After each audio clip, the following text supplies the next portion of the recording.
Fala pessoal, a gente do grupo de negócios está fazendo nossa primeira entrevista online aqui. Nosso primeiro convidado é o Otávio, fundador da Partiu. Ele vai contar para a gente um pouco esse negócio de como que é ser o nosso vizinho lá da FEA, fazer parte da Atlética e de repente o cara tem uma fintech que ajuda justamente aquilo que ele fazia na faculdade.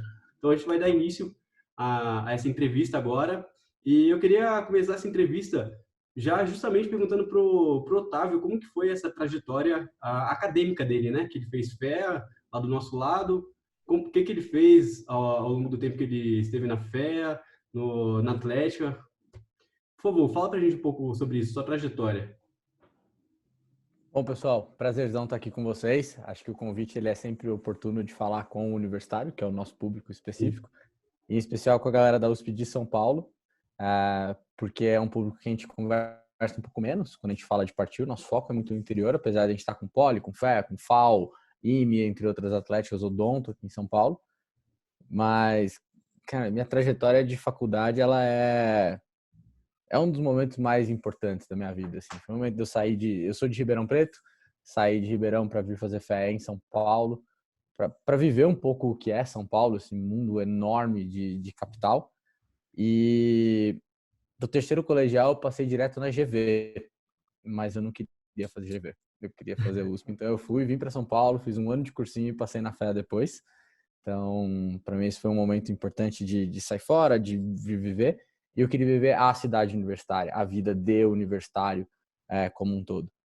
Obviamente, tive um deslumbre aí nesse meio do processo, que era jogar bola e ser da Atlético. Então, eu meio que perdi um pouco a mão da fé nesse meio do caminho e acumulei lá minha série de DPs e à medida que eu fui fazendo Interusp, entre outras coisas, isso foi encavalando um pouquinho. E lá pelo terceiro semestre eu reparei claramente que eu não queria ser economista no estrito senso de economia.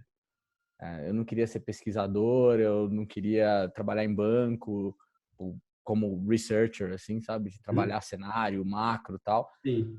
Não era um caminho de carreira que me agradava e que o que me agradava era resolver problema e colocar coisa para rodar, coisa para fazer. Então, a minha carreira ela começa dentro da faculdade ainda, na Biofílica, que era uma empresa que fazia investimentos em áreas florestais para conservação. Então, eu sempre trabalhei em mercados que não eram muito, eu não vou falar tradicionais, eles não eram mesmo, mas assim, eles não eram os mercados mais favorecidos de status.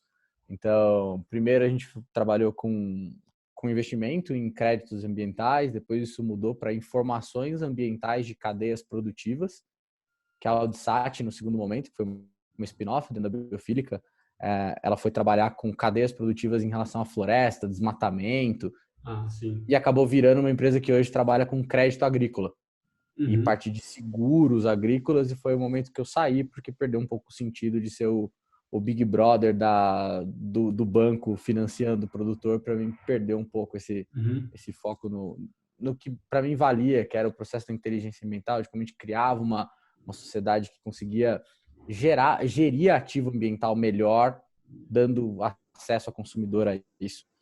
E depois disso, fui passar um tempinho na Califórnia, voltei Uhum. e eu e a Thaís, que é minha companheira de fé, a gente entrou junto, ela fez contabilidade lá, a gente decidiu montar a Partiu.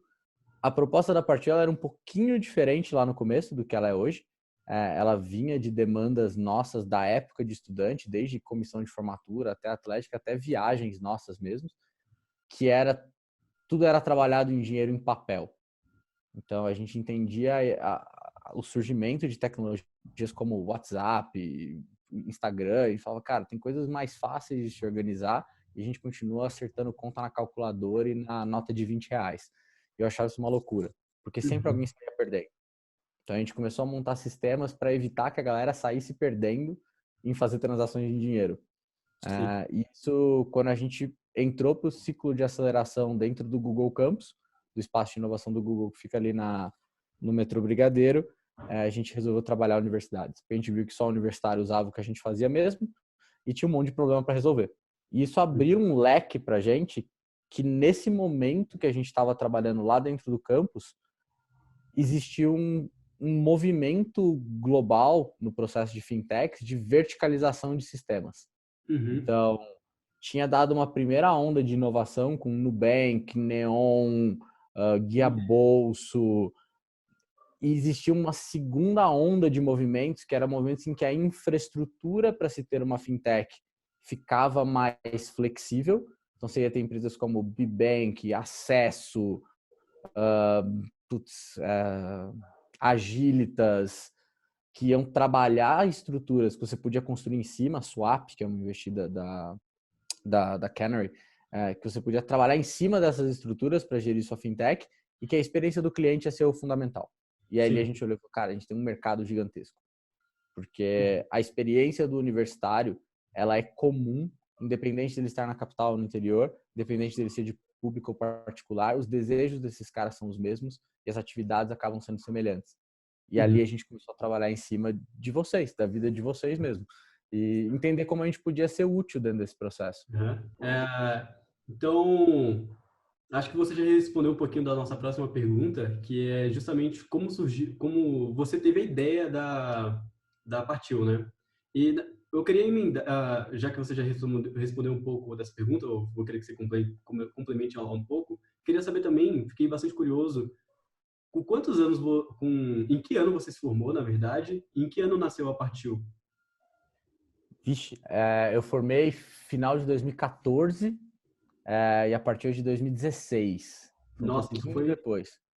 Um bem pouquinho seguida, depois. né? A gente pode falar um pouquinho sobre isso, porque isso não necessariamente é a melhor decisão a se fazer, tá, galera? A gente vai bater um pouco esse papo. Se quiser Eu tive falar um uma pouco. conversa com o pessoal do núcleo de empreendedorismo da Poli, eu falei a mesma coisa, o cara assim, porra, mas você montou a empresa com 26 anos de idade. Eu falei, mas nem sempre é a melhor ideia. Por quê? Explica pra gente um pouco. Legal. No meu caso, ele acaba sendo uma ideia ok, porque eu ainda sou jovem o bastante para ter conexão. Ah, Então, sim. o nosso caso, isso casa. Então, pô, eu abri com 26 anos, eu ainda conhecia gente que estava na faculdade, que estava na Uhum. fé. Então, putz, gente que era do, sei lá, do futebol, que estava no terceiro ano, quando eu formei, estava lá ainda. Estava no primeiro ano, quando eu formei, ainda estava lá.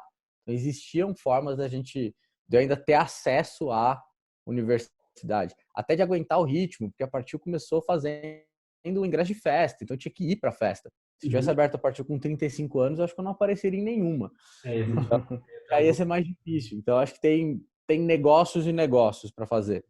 Uhum. Mas existem alguns pontos negativos do processo de abrir a empresa muito cedo, que É. é à medida que ela começa a crescer, à medida que você começa a enfrentar coisas, investidor, mercado, alguns tipos de pressão, às vezes você não está 100% preparado para isso. Sim. Acho que existem coisas que te preparam ao longo de uma carreira que podem ser muito importantes antes de abrir. Sim. Benchmarks, cara, eu nunca tinha trabalhado numa empresa grande. As empresas que eu tinha trabalhado eram menores, com processos menos definidos. Então, existe aí vem um processo importante, que é montagem de time. A Thaís vem exatamente de uma empresa grande. Quem toca os processos internos da Partiu é a Thaís. Uhum. Então, o Leandro veio de uma empresa grande de tecnologia para depois ir para uma startup menor e agora abrindo uma do zero. Então, ele tem a noção de como isso precisa alavancar com o tempo. Uhum. Sem a complementaridade de sócios, acho que a gente não tinha chegado, Sim. porque todo mundo era muito novo. Cada um foi se complementando. Uhum. E você precisa de referência. Aham. A Sim. referência é muito importante. Quando você é jovem demais, essa referência não existe. Uhum. Sim. Legal. Você precisa E daquela. dentro disso, Falou alguma Fala, coisa? Gustavo. Tá? opa, fala Otávio, beleza? Primeiramente, Bom? obrigado aí por ter aceitado o convite. Que isso? E dentro disso que você estava falando, né, das dificuldades nos problemas de se abrir uma empresa muito cedo, queria que você falasse aí quais são os maiores desafios que você encontra aí no dia a dia para o crescimento da Partiu e dentro do setor que vocês estão inseridos aí de fintechs e tal. A briga de fintech é sempre duas métricas específicas, tá? Eu vou ser bem grosseiro nisso, tá? Tem bastante coisa envolvida, mas é custo de aquisição do cliente e um negócio que chama LTV, que é o Lifetime Value, que é quanto que esse cliente te entrega ao longo do tempo. Uhum. Essa é a briga máxima da fintech. Então, quando você entra num processo e você entra concorrendo com o Nubank da vida, que teve um custo de aquisição extremamente baixo para um lifetime value muito alto, e por isso que ele vale o que vale. A estratégia de marketing dos caras é genial, eles são a marca referência no mundo do que eles fazem. Você precisa criar estratégias alternativas, caso contrário, cara, água. Você vai derrubar dinheiro nisso e o benchmark está feito. Então, o que é uma conta digital para você hoje? Ela é TED grátis, sem anuidade, cartão. Você começa a botar a conta ali e fala, putz, você tirou tudo que dá dinheiro para o banco, entregou tudo de graça para o cliente, você precisa esticar ele muito tempo. Ou cobrar juros muito altos, para quando ele se ferra. Então, você tem um balanço que é como você consegue, no nosso caso, né, como a gente consegue balancear o ecossistema da universidade. Então, quando você entra lá na Poli e compra algo da Atlética da Poli, eu estou aumentando o quanto que você me entrega como cliente lá na frente. Hoje a gente tem a estrutura da conta bancária. Ela não foi lançada ainda para vocês, mas ela já está pronta. Até porque teve coronavírus e tudo mais, a gente deu uma segurada nisso. Mas quando a gente coloca para o aluno da Poli que, putz, agora você pode ter uma conta na Partil, você vai usar o seu cartão Visa para comprar lá na Minerva, vai comprar no carrinho de lanche, vai parar de usar o Santander Universidades para usar a gente, como que eu trago para o seu ecossistema coisas que isso vale a pena? Então você vai comprar você vai ter o teu dinheiro na Partil, vai usar um cartão Visa igual do Santander é Mastercard, sei lá, do Banco do Brasil, ou do Bradesco, ou do Next. Só que isso é integrado a tudo que você compra na Atlética da Poli, ao evento da Poli Júnior que você vai, a festa da rateria, ao Interusp. Tudo isso está integrado dentro do mesmo ambiente que a sua conta bancária universitária. Então eu consigo subir quanto que a contribuição de cada cliente traz, porque eu tenho o ecossistema inteiro dele.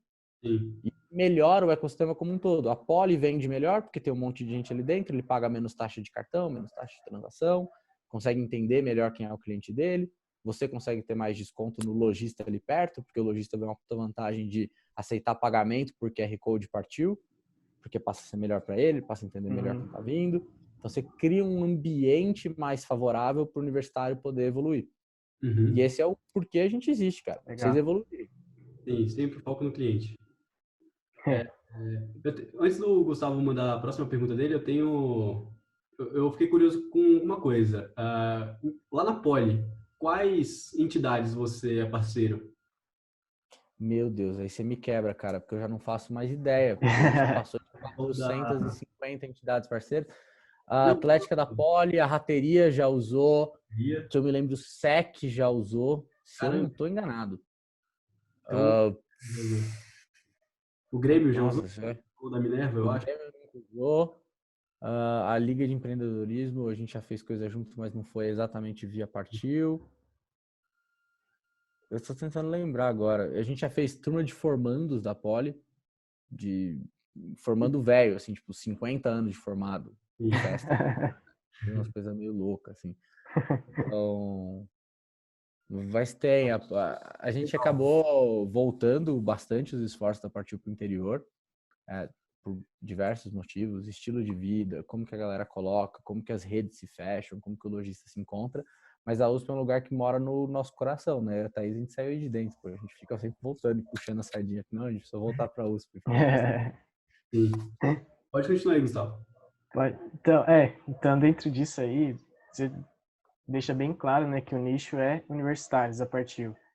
Mas vocês pensam em futuramente expandir para abranger a população brasileira como um todo? A gente tem quando a gente olha para o ambiente universitário, você tem camadas dele, né? Então, quando a gente monta até a apresentação, a gente fala assim, eu saio do aluno e em volta do aluno eu tenho tudo que o aluno vive e faz. Então, tenho a entidade estudantil, o time, a república, a júnior, o grêmio, a casa dele. Os que moram em São Paulo dividem apartamento com uma, duas pessoas. Não é a república estrito senso do interior que mora 15 pessoas, mas, cara, é. Então, e aí eu parti para as pessoas que vendem para ele. Então, para quem você paga aluguel, para o supermercado que você compra, para o beco da USP, que é onde você vai tomar cerveja, para o carrinho de lanche que você compra, para o restaurante da Civil. Então, quando você começa a olhar para esses caras, eles dependem exclusivamente de vocês e dos funcionários da faculdade. Dali você tem um passo para cima, que é a universidade. Ele pode vir antes ou depois, tá? Mas você tem a universidade como grande foco. Estou falando de tamanho de instituição. Então, a universidade, ela é uma entrada importante. A gente teve conversas no ano passado para colocar a recarga do bandejão por dentro da Partiu, por exemplo. Legal, prático. Então, como que você consegue simplificar o processo tanto da universidade quanto do aluno? Isso é aumentar para um público que quem vai fazer recarga Sim. também? O funcionário vai recarregar por lá. Então, você amplia um pouquinho o público. Eu estou ali no aluno, ali na ponta. Uma coisa vai puxando a outra. E o último ponto é, quando eu falo só na cidade universitária, eu tenho interesses desses elos, né? Da própria Universidade de São Paulo, dos lojistas que vendem ali, das entidades que trabalham ali dentro e dos alunos e funcionários que estão ali.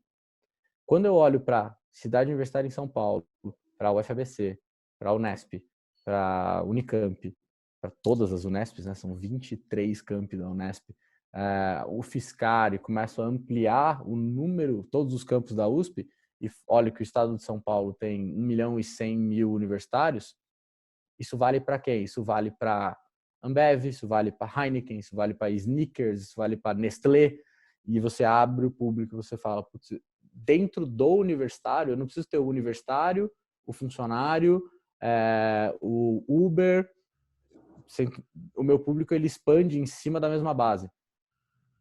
Que é muito interessante, porque é o controle de ecossistema. Quem sabe mais sobre o universitário no mercado? A gente. Quer falar com ele? Vem com a gente. E do outro lado, a gente é curador de informações para você. Você quer ficar recebendo propaganda de lugar que te vende sushi a R$200? Não, e do que te vende a 30? Esse você quer. Então eu preciso te passar esse, não de 200. Então, a próxima, agora a gente vai entrar um pouco mais, digamos, uma parte estratégica assim da empresa. A gente sabe que startup, né, deve ter muito trabalho, você deve trabalhar muito, seu time também. E conta um pouco pra gente como você faz para manter a sua equipe sempre alinhada assim com o objetivo da empresa. A gente tem algumas coisas que têm acontecido de forma muito interessante agora, especialmente em coronavírus, nesse período de quarentena. A gente tem uma equipe, a gente tem 24 pessoas no time e elas estão espalhadas em 14 cidades diferentes. Então, a gente espalha pelo interior inteiro. Então, o nosso modelo de trabalhar sempre foi cada um no seu canto, né? Então, isso foi um pouco mais fácil para a gente no primeiro momento. Isso obrigou que a gente criasse mecanismos de alinhamento importantes. Então, hoje a gente estratificou isso um pouco no comecinho da Partiu, quando éramos só eu, Leandro e a Thaís nessa mesa que eu tô agora, a Partiu começou exatamente onde eu tô. A gente tinha que se encontrar uma vez por semana ali. A gente tinha que estar aqui todo mundo e a gente fazia uma reunião de planejamento uma vez por semana, depois podia cada um para sua casa fazer as atividades. À medida que a gente foi crescendo, a gente tinha uma reunião toda semana para cada área falar um pouco o que estava fazendo. Então, a área se organizava, trazia o que estava fazendo para a reunião, todo mundo se alinhava.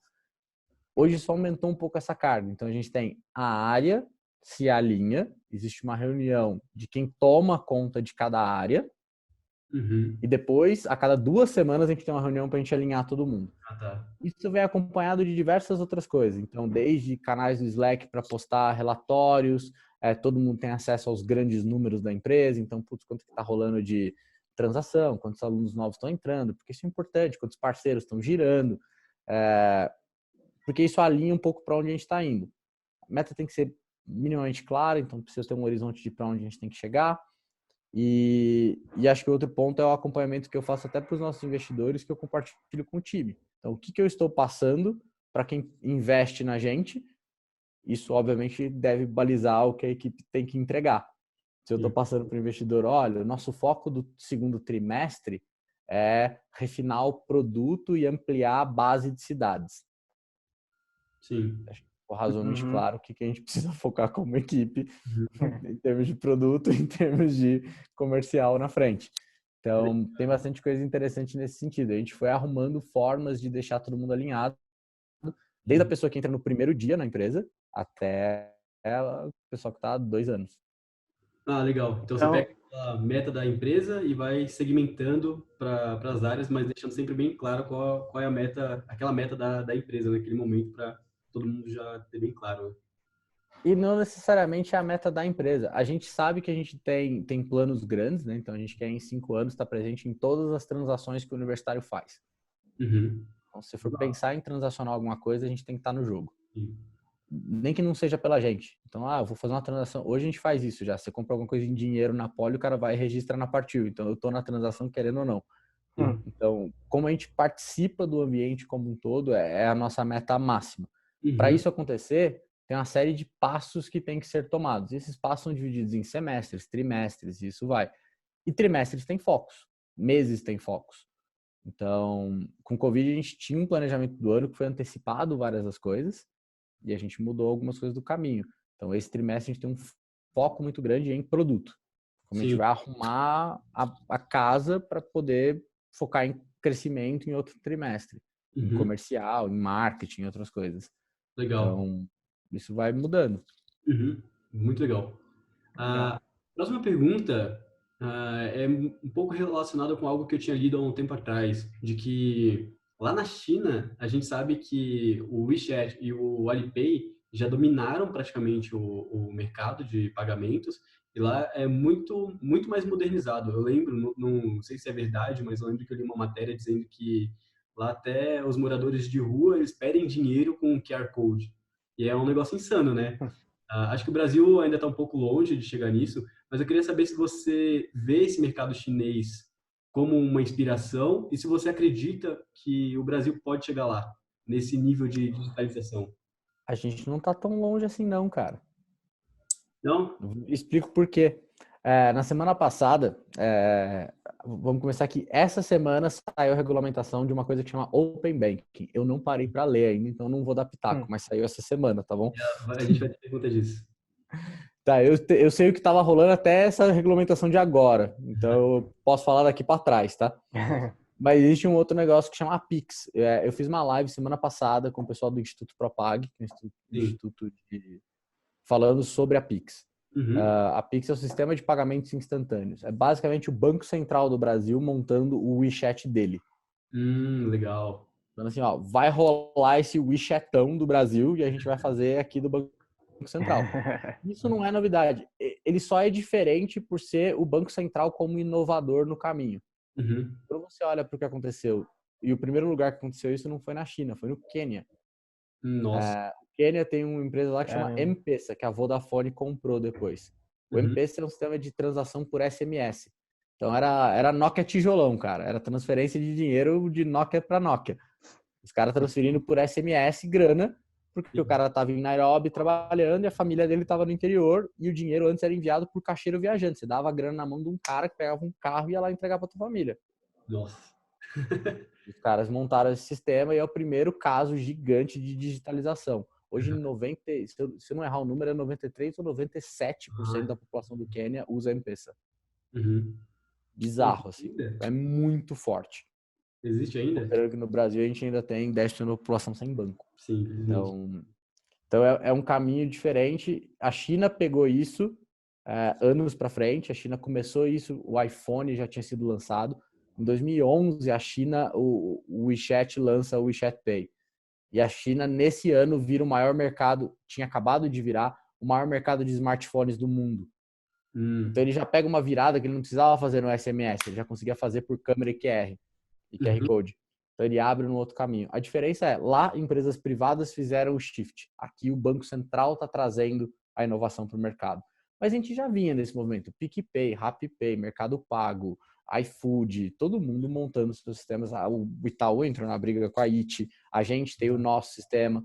Cada um tem o seu e apostando em técnicas diferentes. Uhum. A gente olha para como era feita uma transação de cartão antes e a gente queria fazer o mais igual possível, só que pelo celular.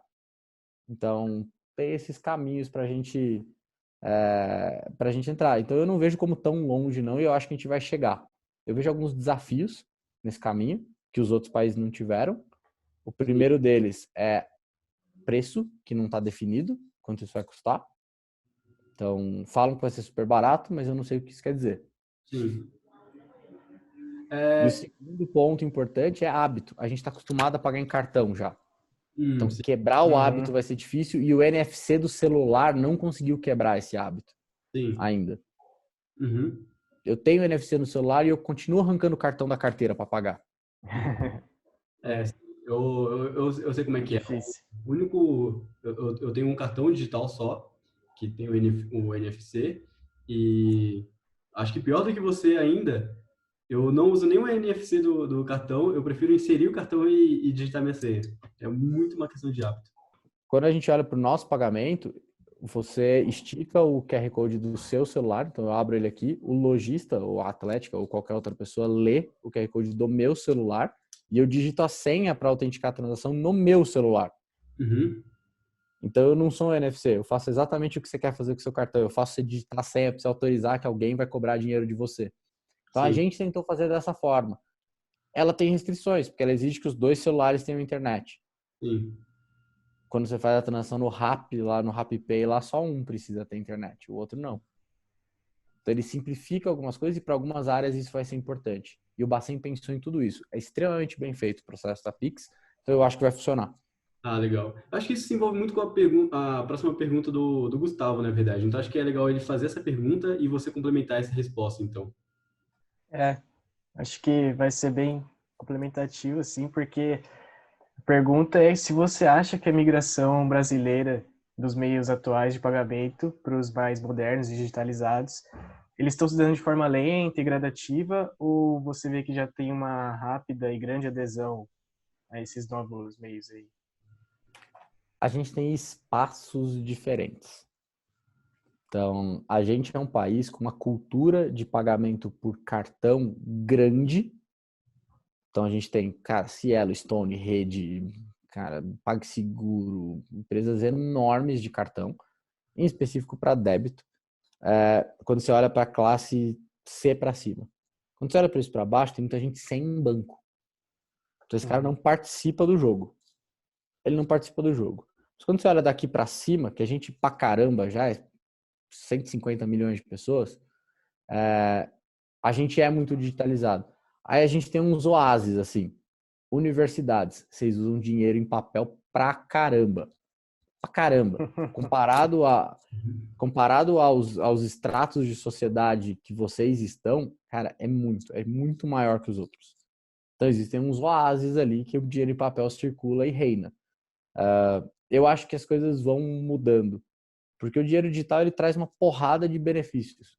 E a gente é advogado disso pesado dentro das universidades. A Interesse do ano passado é um exemplo disso que a gente fez, que a gente patrocinou a competição, mas a gente exigiu que eles não cobrassem preços diferentes. Não sei se vocês repararam. É, desculpa, Todo ano, ano passado. todo ano comprar no cartão é mais caro do que comprar no dinheiro. O ano passado não podia. Legal. Então a gente viu a curva de quanto era comprado em dinheiro e quanto era comprado em cartão invertendo. Aham. A diferença de preço eu pago da forma que eu estou mais acostumado e me sinto mais confortável, que é no cartão. Sim. Então, se o incentivo não existe para trazer o dinheiro para o jogo, ele não vem. Então, a gente tem essa cultura. Isso é bom, porque as pessoas já estão acostumadas a digitalizar dinheiro. Isso é difícil, porque já é um hábito consolidado.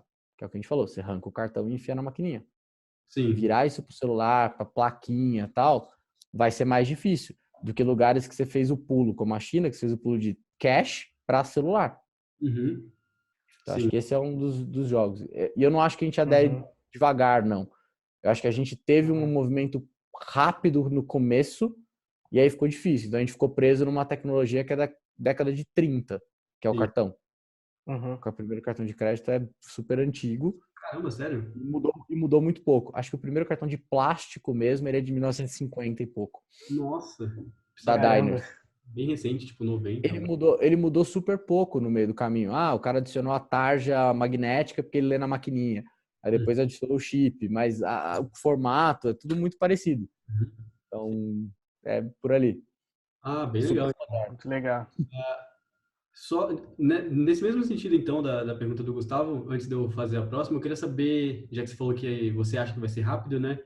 Quando você acha, ainda mais considerando todas as mudanças que estão sendo feitas por conta do coronavírus, se você pudesse prever um ano aí, que você acha que o brasileiro vai estar pagando mais com QR Code do que com cartão? Quando você acha que seria isso? Cara, difícil fazer essa previsão. Acho que depende de... Eu não vou me arriscar a fazer essa não, cara. Eu vou me manter aqui quietinho. Eu vou colocar algumas coisas que podem acelerar esse processo.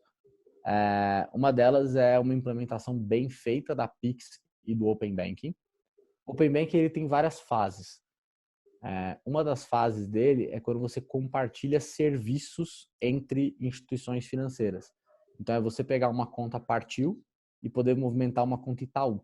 Ou poder sacar dinheiro de uma conta Itaú via uma conta Partiu pelo QR Code. Quando Legal. você cria essa base única, isso acelera muito os processos. Porque não é aquela, qual que é a tua conta de banco? Não interessa qual que é a tua conta de banco. Sim. Paga aqui pelo QR. Uhum. Acelera muito o processo, porque você reduz uma barreira de transação muito grande. Então, você simplifica isso correr. Sim. A outra coisa é ele ser muito acessível. Uhum. Então, se ele for muito barato, como existe um processo que ele potencialmente será, ele vai ser muito vantajoso para o lojista. Sim. Então, você sai de um processo que um lojista vai pagar para recebimento em D+1 de um cartão de crédito de 4,5%, Uhum. 5%, para ele pagar 1% para receber na hora. Aí o lojista começa a empurrar, ele começa a dar desconto, você paga na Pix, entendeu? Então, você começa a mexer. E outra coisa que é super importante é que isso é um movimento de bancarização do cara que não está no jogo. Então, hoje, compra digital é boleto ou cartão de crédito. Quando você insere a Pix nesse ambiente, você passa a dar uma massa que às vezes não estava comprando digital, estava comprando só nos estabelecimentos próximos, para poder acessar a compra online. Você tem um aumento muito grande de e-commerce no Brasil. E o Sim. cara passa a ter acesso. Uhum. Sim. Então, isso muda o jogo um pouco também. Eu queria voltar, na verdade, fazer mais uma regressão para a gente poder explicar para o público um pouco melhor o que a gente está falando, caso eles não saibam. Eu queria que você explicasse para a gente um pouco melhor o que é Open Banking. Recentemente, acho que há 2 ou 3 dias atrás, o Banco Central fez essa regulamentação que você já mencionou, anunciou a regulamentação, na verdade. Explica para o público o que é o Open Banking e o que isso vai mudar na vida deles. Vamos lá. O Open Bank ele é uma iniciativa que começa a aparecer em vários lugares. Em alguns deles por influência de estruturas próprias mesmo, privadas. Então, nos Estados Unidos teve um movimento grande com a Plaid, que foi vendida para a Visa agora, que era um agregador de dados financeiros e ele espalhava isso para as outras funcionalidades, e ali começa um movimento grande. E alguns locais ele está partindo dos próprios governos. Como Uhum. forma de ampliação de competição, hoje a gente tem uma estrutura que está basicamente na mão de 5 bancos. Então, esses 5 bancos, eles têm a maior parte dos correntistas e eles travam as estruturas dentro das próprias estruturas deles. Então, eu transfiro de Itaú para Itaú, minha informação está ali dentro do Itaú. Se eu pegar e mudar minha conta do Itaú para o Bradesco, eu perdi as informações que eu tinha no Itaú. Se eu Sim. quiser ver meu extrato de 3 anos atrás, cara, desculpa, reabra a tua conta no Itaú e pegue. Uhum. Então, o movimento do Open Banking é como que essas informações passam a ser minhas. E ele vem aliado a algumas coisas. A Pix é uma, a LGPD é outra, que é a Lei Geral de Proteção de Dados, que vem para proteger, que o dado é meu, não é da empresa que coletou aquele dado. Ele vem para regulamentar esse tipo de coisa. Então, o Open Banking ele é e ele traz dentro das fases dele cooperação entre esses agentes. Então, o Banco Central ele permitiu a existência de empresas como a gente. Então, quando você simplifica o processo de uma empresa como a Partiu poder brigar com o Itaú, você Uhum. possibilitou a minha existência. Caso contrário, isso seria impossível. Então, ele é um processo de devolver para o consumidor o poder. A teoria básica que fez a gente existir é uma teoria de um cara que chama Frank Hotman, que é um investidor de um fundo que chama QED, nos Estados Unidos. E a teoria chama The Copernican Revolution of Banking. Do Copérnico mesmo, do Sol e Terra. E ele fala que a gente passa a ter uma mudança de um modelo que o banco é o centro e a gente orbita em volta dele. Então eu compro seguro, cartão, empréstimo, tudo dentro do Itaú, porque o Itaú é meu banco. E eu não consigo fazer isso no cara do lado. Para você ter uma mudança para um modelo que o cliente é o centro e ele seleciona as instituições financeiras que ele trabalha. Então hoje, basicamente, no sistema brasileiro, se eu tiver 6 instituições financeiras, eu faço tudo que o Itaú faz. E elas podem ser todas diferentes. Uhum. Eu posso ter o Nubank para fazer meu cartão de crédito, mas a minha conta digital é no C6. Então, meu custodiante bancário é o C6, meu cartão de crédito é do Nubank. Eu posso fazer meu empréstimo na Creditas, meu financiamento da minha casa na Bicred e meu seguro na Use. Sim. E, eventualmente, meu plano de saúde na Pipo. Então, você vai começar a mudar. Você vai trabalhar com instituições diferentes do ramo financeiro. E minhas ações eu trado na Easy Invest. Uhum. Então, você abriu o leque de que eu posso viver minha vida financeira sem estar preso no Itaú. Sim. Então Então, é você mais muda o liberdade. cenário. E é nesse movimento que o Open Banking vem sendo regulamentado no Brasil. Ah, Muito legal. legal. Muito bom. Existe algum país que já adota esse Full? Não tem. estratégia? Nenhum. Full nenhum. Não? Nenhum? Tá todo mundo caminhando. Todo mundo indo em direção a. Ah, que legal. Eu pensava que outros países, tipo China ou Estados Unidos, já possuíam. Cara, a gente no Brasil é super adiantado em termos financeiros. Sério? Nos Estados Unidos, até recentemente, para você fazer uma TED de um banco pro outro, demorava 3 dias. Nossa. E a gente reclamando aqui De fazer no mesmo Um dia. dia. depois das 4, só no dia seguinte. Você acha ruim, né? Exato. A Pix muda isso. A Pix ela é um avanço gigante, porque a Pix é 24/7. Eu transfiro para você 3 horas da manhã, 3 Ah, legal. e 1 segundo tá na tua conta. Muito bom. Muito bom. Então vai ser muito bom para nós brasileiros. Sim. A gente é bom nisso aí, cara. Boa. Continua aí, Gustavo. Manda as próximas. Bom, agora a gente vai partir para algumas perguntas que vieram do Instagram. A primeira é do Gabriel Zones. Ele pergunta por que vocês ainda não têm app? Pergunta clássica. A gente tem, tá? Tem? Tem? Tem. A gente tem, mas só para o parceiro, por enquanto. Ah, tá. E a gente tem para conta bancária. A Conta Partiu ela é um app que você vai baixar lá na Google Play, na App Store e tudo mais. Existia um momento que a gente, obviamente, recursos limitados. A gente é uma empresa que começou, como eu falei, na sala da minha casa. Com recursos próprios, fundadores botando coisa, a gente passou pelo Google, captou uma primeira rodadinha de investimento, foi puxando. E a gente tinha que escolher efetivamente as batalhas que a gente queria lutar. Como a gente ainda não tinha um produto de uso na recorrência que a gente queria, o aplicativo ele é bem inútil se você for usar ele uma vez agora e a outra vez daqui a 3 meses. Sim. E o custo de desenvolvimento dele é muito grande e o custo de mudança dele é muito grande. Porque sempre que eu vou subir uma versão nova na App Store, a Apple tem que ir lá, validar minha versão, tal, para eu poder subir. Então, o processo de deploy é mais devagar, o processo de iteração de eu ir mudando a ferramenta é mais lento, então a gente optou por jogar tudo para a web. Porque, pensa num caso como a Poli, a gente tinha só a AP e algumas outras atléticas dentro da USP. Então, existia um momento que a pessoa acessava a partir uma vez por mês, uma vez a cada 2 meses. Então, ela ia baixar o meu app lá, usar, jogar fora. Baixar o app lá, usar, jogar fora. Hoje a gente tem um app para o parceiro, para ele fazer tanto a leitura de portaria, quanto cobrar por QR Code, agora fazer registro das vendas, coisas que são feitas em movimento. Então, eu tô lá no meio do CP e vou te vender um ingresso de uma festa. Se eu preciso registrar ali, tem que ser fácil, tem que ser rápido para acessar, o app funciona para esse caso. Agora, eu preciso acessar o relatório financeiro do evento para saber como estão as vendas. Cara, abre o computador e senta, não precisa estar no app. Então, a gente foi olhando para esses caminhos como a gente conseguia fechar eles. Eu vou montar o evento, vou montar a lojinha da Atlética. Senta no computador e monta a lojinha, isso não precisa estar no app. Então, e para conta, a gente segue o mesmo princípio. A conta que são coisas ali de conta bancária. Depois a gente vai puxando novas coisas para dentro do app. Mas a gente Legal. tem. Hoje a gente tem algumas cidades, quando você pega Ribeirão é uma cidade que até foi uma pergunta do começo que eu tinha feito, foi a Ribeirão antes da gente começar. Ribeirão é uma cidade que o pessoal usa a partir toda semana. E aí começou a ter uma necessidade, talvez, de ter uma app pessoa física para essas cidades que estão com o uso muito acelerado. Porque a gente tem ferramenta para fazer entrada de evento acadêmico. Então, vou fazer um workshop, dá para lançar item grátis pela Partiu. E isso começou a ser mais usado no interior. Então, a galera acaba usando toda semana.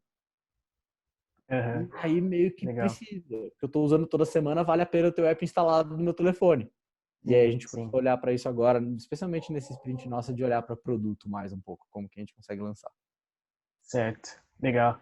Outra pergunta que veio também foi da Amanda, que ela perguntou como está sendo esse período de pandemia e distanciamento para vocês e quais os seus principais planos para o futuro. pra gente, em termos de trabalho em si, de forma de trabalhar, a gente tem evoluído algumas coisas. Formato de como a gente conta nossas horas de trabalho, como a gente se organiza, como a gente passa a tarefa um pro outro. A gente tem testado algumas coisas novas, o que é legal, porque dá tempo. Quando a gente tá muito corrido, não dá para fazer. Em termos de evento, universidades fechadas, partiu parada. Tem gente rodando lojinha, fazendo encomenda de produto para quando as coisas voltarem. Isso é importante, porque isso mantém o caixa das entidades, isso mantém o pessoal ativo, faz a galera continuar tendo contato. E a gente está rodando uma campanha também, que eu acho super importante. Se vocês puderem divulgar no Instagram de vocês, eu agradeço bastante. Que a gente está rodando uma campanha de doação para a gente doar EPI para os hospitais universitários. Então, Legal. uma das coisas que a gente coloca muito é que o impacto do universitário precisa ser sentido pelo restante da sociedade para ela passar a valorizar o universitário igual a gente valoriza. Então, esse é um momento que a gente falou assim, putz, se a gente conseguir que o pessoal da nossa base doe R$10 para a gente mandar máscara e luva para o hospital universitário, a gente consegue fazer essa doação em nome dos alunos daquele lugar. Então, era uma coisa importante para a gente conseguir botar para frente essa mensagem. Então, isso a gente tem trabalhado bastante para viabilizar essa logística. Afinal, são 14 cidades, é bastante coisa. Então, isso tem sido uma coisa importante. E planos para o futuro, a gente tem segundo semestre lançamento da conta, a gente tem apps novos aparecendo, a gente tem uma gama de produtos diferentes para lojista, para corporação, como a gente começa a trazer mais coisas para dentro do ambiente Partiu que favoreçam o estudante. Então, se não for para favorecer vocês, possivelmente não vai acontecer aqui dentro. Legal. E a gente fica esperando vocês pedirem mais coisa. Uma coisa importante. Muito legal a iniciativa aí da doação. Então, a nossa última pergunta aqui acho que é bem propícia assim para você que veio de um ambiente de universidade, que é que conselhos você daria para alguém que ainda está na graduação, mas tem uma grande vontade assim de empreender?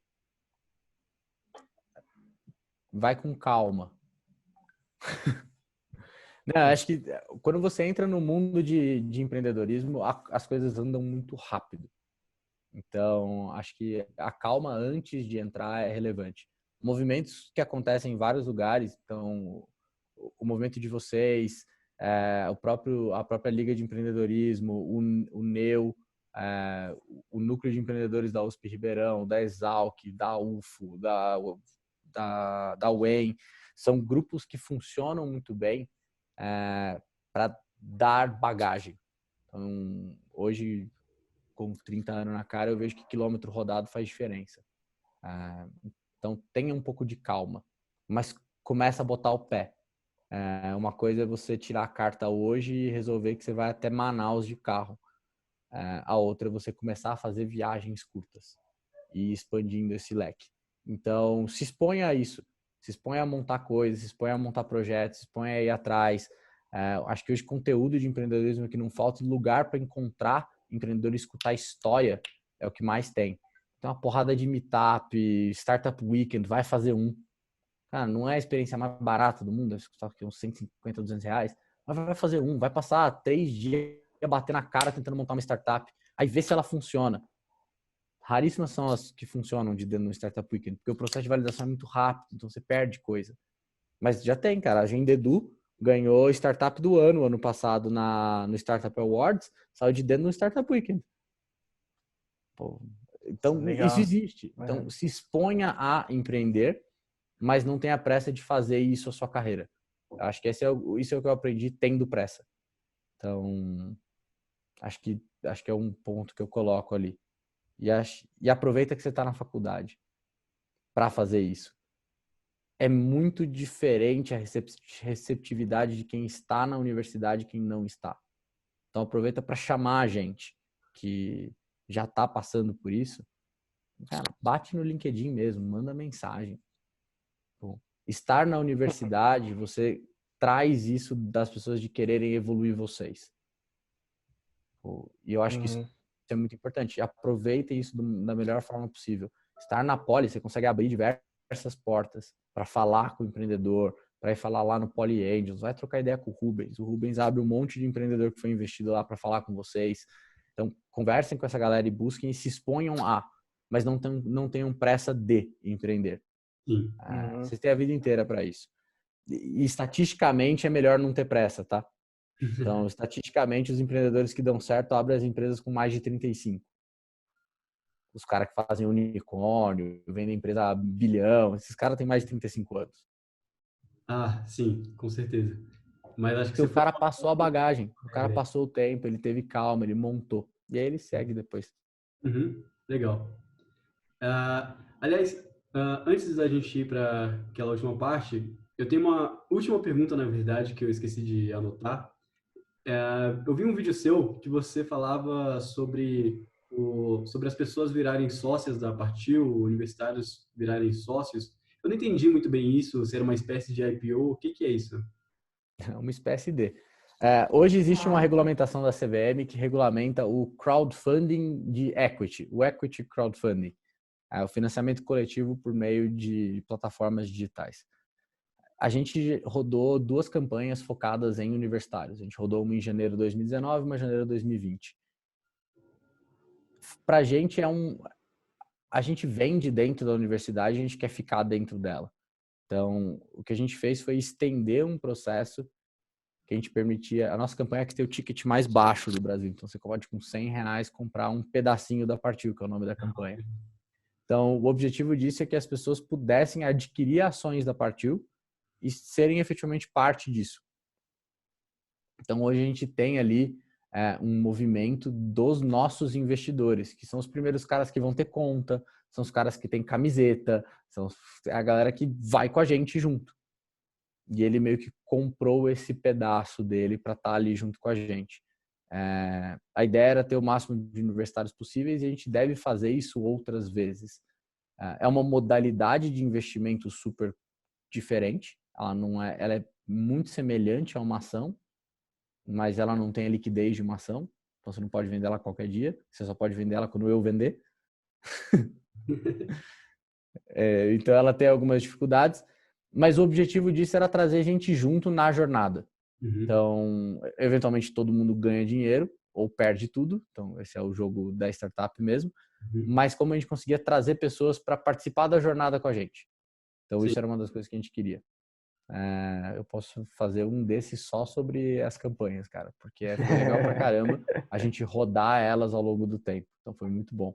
Legal. E hoje a gente tem isso como uma base de pessoas que a gente sabe que a gente pode testar coisas, que a gente pode ir atrás, que a gente pode pedir opinião, que a gente pode rodar.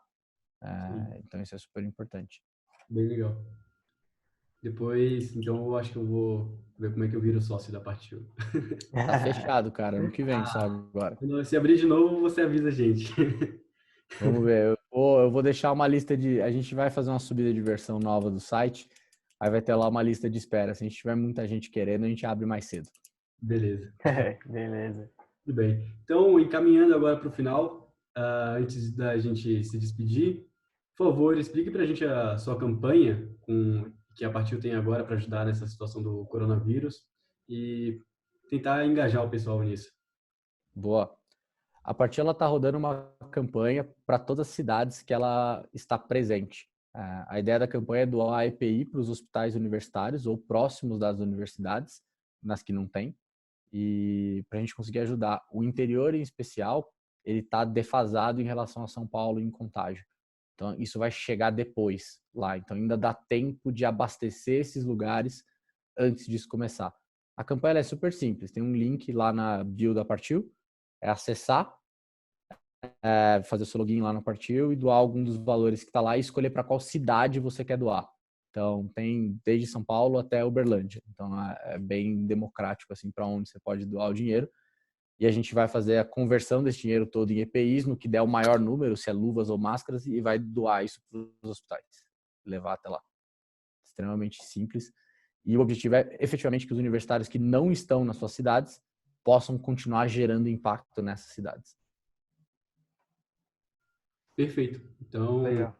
fica o convite para o pessoal participar. Eu vou participar, então, obrigado pela oportunidade. Já estava procurando alguma forma da gente poder ajudar também. E a gente divulga nas nossas redes sociais. Boa. Valeu, moçada. Ok. Bom, então foi isso, pessoal. Eu agradeço muito a presença do Otávio, por ser nosso primeiro convidado, como eu disse no início. Acho que foi bem legal essa live. Ainda bem que deu tudo certo. E então, logo esse vídeo vai estar no YouTube, no nosso Instagram. Você está assistindo isso, ele já está então no YouTube, no Instagram. E é isso. Muito obrigado, Otávio, pela sua Que presença. isso, gente. E espero que a gente possa fazer mais coisas juntos no futuro.